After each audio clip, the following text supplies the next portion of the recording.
Senator Blumenthal, thank you for coming this morning. My name is Attorney Ken Krajewski. Practice here in Meriden, but I'm from Hartford, and I really love to hear your concept about investigating gas companies and oil producers and oil refineries. But that doesn't translate into practical relief at the pump. And as you say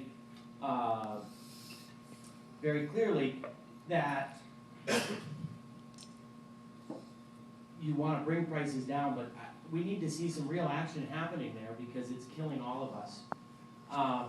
And I'd really like to know how we can stop this upward transfer of wealth. When I see ExxonMobil not paying any taxes, when I see BP not paying any taxes, when I see all these massive corporations skating on taxes and tax cuts continuing for the wealthy, I want to know how we can get relief for us. I've got $40,000 in student loans, and I know there are plenty of other people who are much younger than myself who have larger numbers in student loans, and we need the federal government to step forward with a green jobs program that's going to shut down nuclear industries. We can't afford a Fukushima Daiichi here in Connecticut. And we have Indian Point in New York City, which would be catastrophic if we had a Fukushima Daiichi happen there. So I'm hoping that when you look at these energy issues, you can translate that into real reductions in prices at the pump as soon as possible. And how can you help us do this? Thank you. Thank you. Great question. And let me give you a few answers. It's also a pretty broad question. First of all, the big oil companies have profits that are higher than any other companies in the history of the world. You know, in the last quarter, I think ExxonMobil's profits were about $10 billion.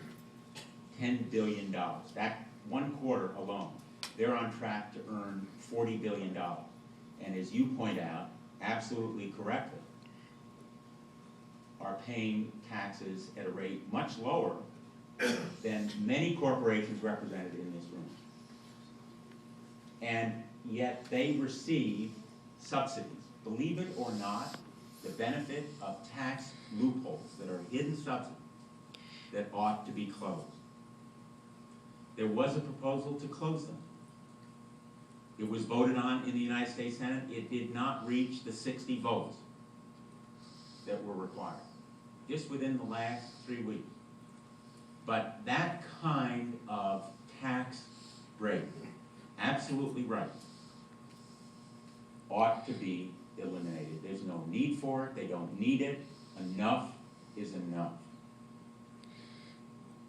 The proposal was to use the money, billions of dollars that they're now getting through those tax breaks. And these are the big oil companies, not just ExxonMobil, it's Chevron and Shell, all of them, to help reduce the deficit. Because we cannot go on in the present way with the debt and the deficit rising in the way that they are.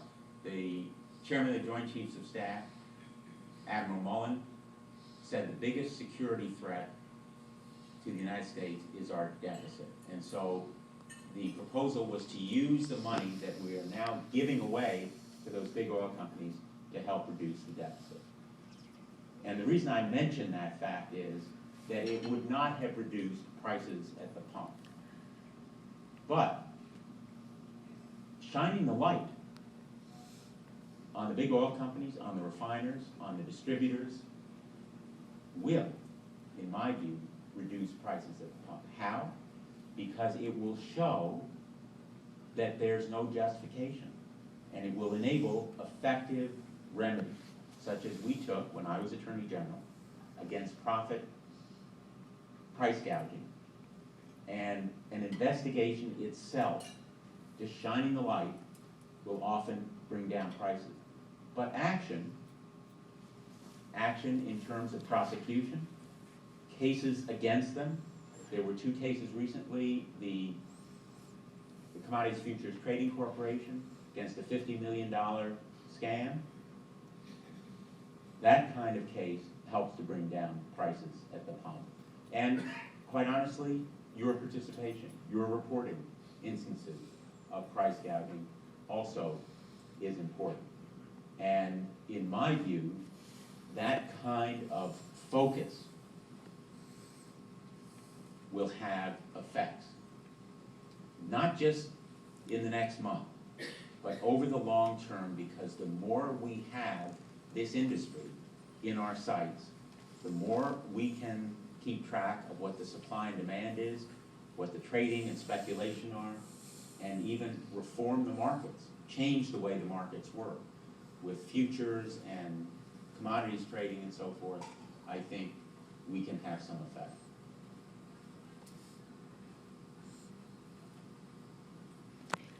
Yes, sir.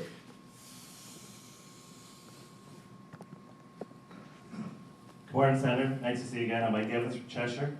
I run an investment business in Cheshire, and I think it's great talking about oil price. I think it's great talking about all these programs and talking about jobs. But frankly, I have a lot of clients, I have a lot of friends. The one thing that will have an immediate impact now, not shovel-ready projects, not other pork barrel projects, is a payroll tax holiday.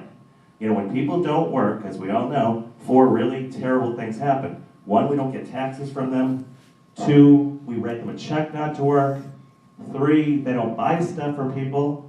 And then the people that they would have bought stuff from, they don't buy things either. So it's a cyclical downward cycle. And we put a 2%, little mini thing as part of this tax relief, but we need a real payroll tax holiday. It'll happen. You do a 6-month holiday. I have many clients that will hire people immediately. These are electricians, these are telephone workers, these are construction workers. They'll hire people immediately. So will you please comment on that, and welcome. Thank you. Well, thank you, and I actually should have mentioned the payroll tax holiday and when I talk about the manufacturing reinvestment account. But frankly, I've supported a payroll tax holiday for more than a year, and it's a great idea. We need to do it. There's one other thing we lose when people don't have jobs. Among the 4 that you mentioned, there's a 5th, and that is the basic loss of human dignity. We tend to think of a job in terms of simply a paycheck or a place to go, but it's also basic human dignity, status within a family, keeping a family together, self-respect. And so I think you're absolutely right, payroll tax holiday.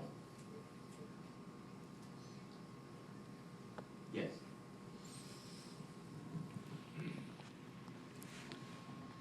Thank you for always coming and listening to the voice of the person at the local level. Terry Marshall-Day from Durham, Connecticut.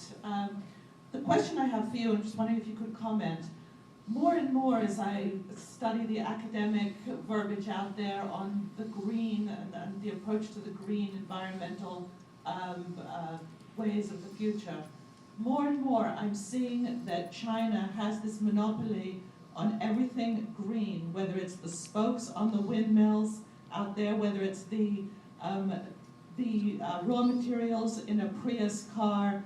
All those things seem to be happening in China, and we are losing out on that manufacturing base here in this country. I'd be interested on your comments on that. Thank you.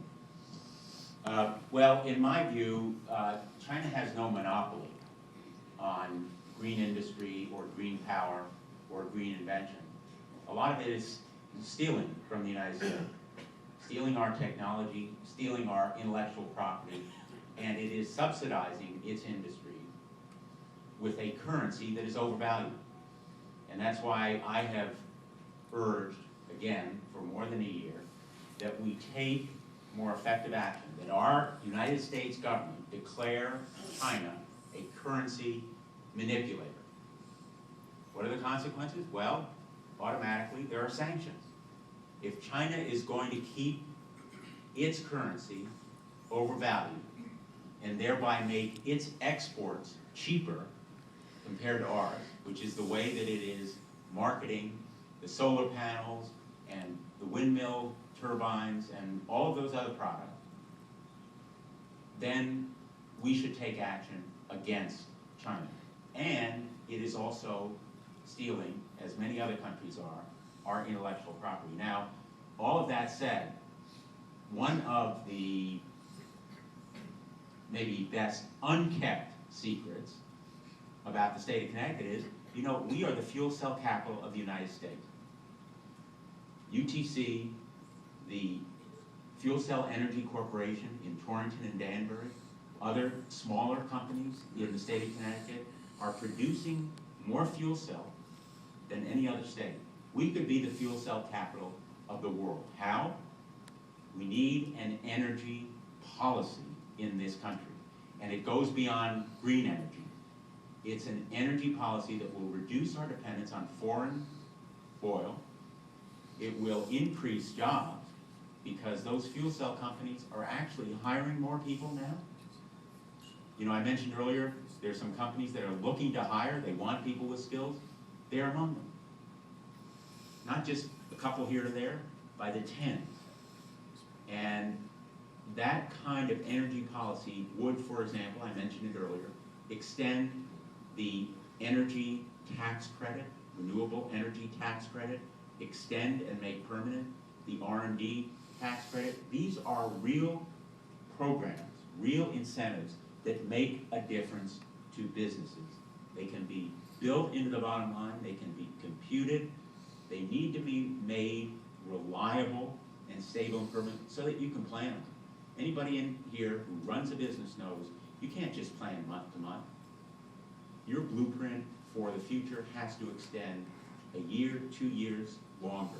When you borrow money, when you make commitments to hire someone, you need to be able to plan that far in advance, and that's why energy policy is so important. So, trade sanctions, if we need to, against China, better protection of intellectual property, and an energy policy, all are absolutely key. I think we are out of time if we're not